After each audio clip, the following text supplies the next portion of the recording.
Hello YouTube, my name is Evan, and today I'm going to be teaching you about the brake systems for 98 through '05 GS300.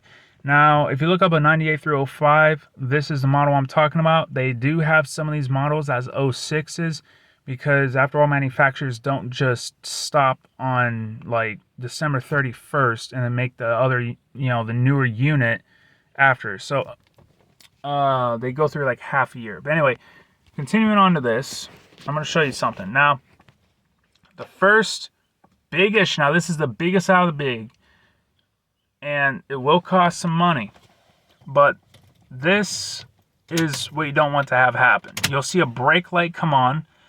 Now, if you got brake light plus the ABS light, and you constantly hear a E, and it does not stop until you take the key out of the accessory position, then your brake booster, the motor itself, is failing. One way to solve this is to just buy the motor. However, if you try to go through a dealership, and by the way, don't try to go to AutoZone or O'Reilly's and, Advance Auto, whatever local store you have, because they're not going to have these parts. I can guarantee you, I've already tried. The motor itself has copper plates that run against, I want to call them a couple of leads, if you will. And once it doesn't have that contact anymore, the motor's not going to spin and provide you the brake pressure. Now, one way to test to see if it is failing, and I'm going to roll down my windows so everyone here can hear it. You can just press on the brake pedal over and over.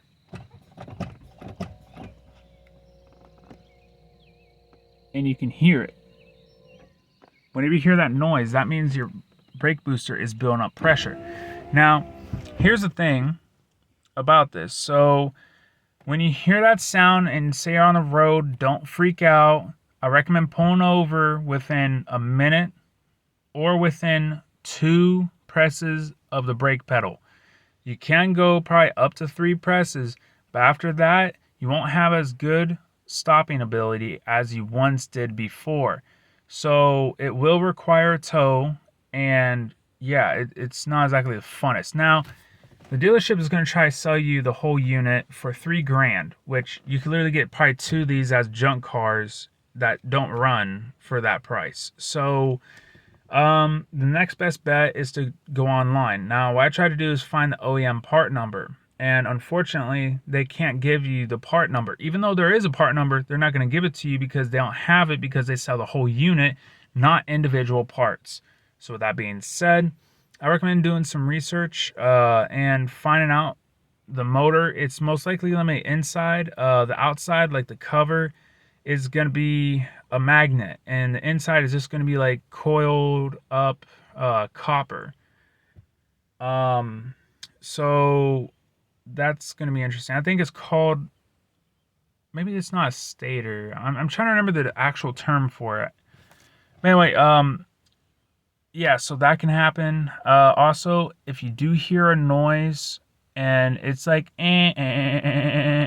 don't freak out. It's less bad. As long as you don't got that brake light and the ABS and that tone going off constantly, you do have brake pressure.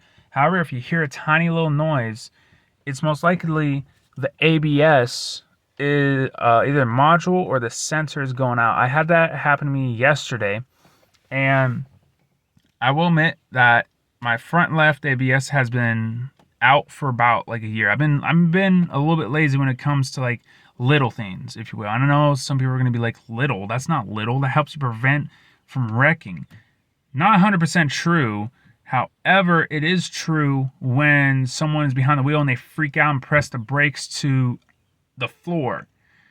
Anti-brake locking system is supposed to help against that. So yeah, so if you never know what ABS stands for, now you do. Now I'm going to move on to it.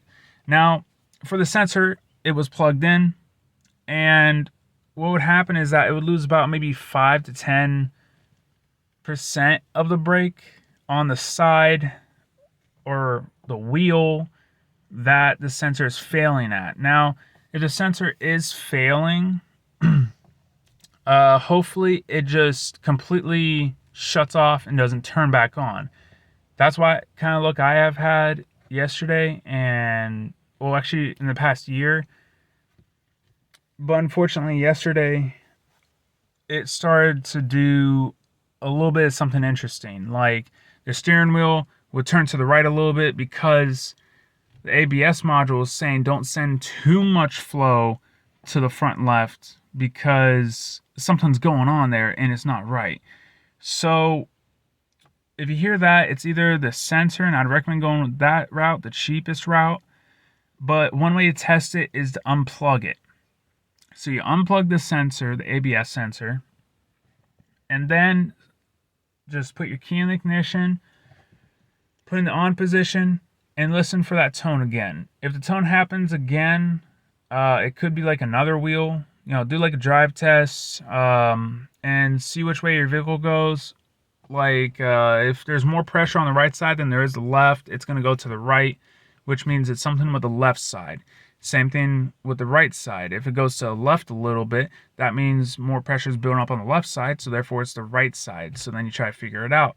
And for a temporary fix, you can just leave the ABS sensor unplugged, and that's what I had to do in order to get home because I didn't want hard brake or regular brakes, then not so good brakes. And you press a little more, then it re-engages the brakes, and then it's just like it pushes on it more because you have your foot more on the brake, and it's kind of a little bit of a scary situation. Because you don't want to bump anyone. Now, it's not to the point where you're not going to be able to stop. It's just to the point where it's like just annoying, tedious, and just I don't know, like the opposite direction of flow kind of feel, like the flow of driving, if you will, how you normally drive. So those are my tips for this. And yeah, so and also it's pretty, at least for me, when I had this vehicle and of course that one, it's a little bit, like I had a lot more problems with this car than that car, but yeah. Anyway though, so I hope that this trick did help, and I'm sorry that the video took a little longer. I could probably made it a little bit more shorter, but I just want to make sure that no one can get hurt if the following things have happened. So if you know anyone that has a GS3, 4, or 430, please send this to them because I just don't want anybody getting hurt driving a nice car. Okay, so safety always comes first, and I would like everyone to be safe. In the meantime, I hope everyone has a good day, and goodbye.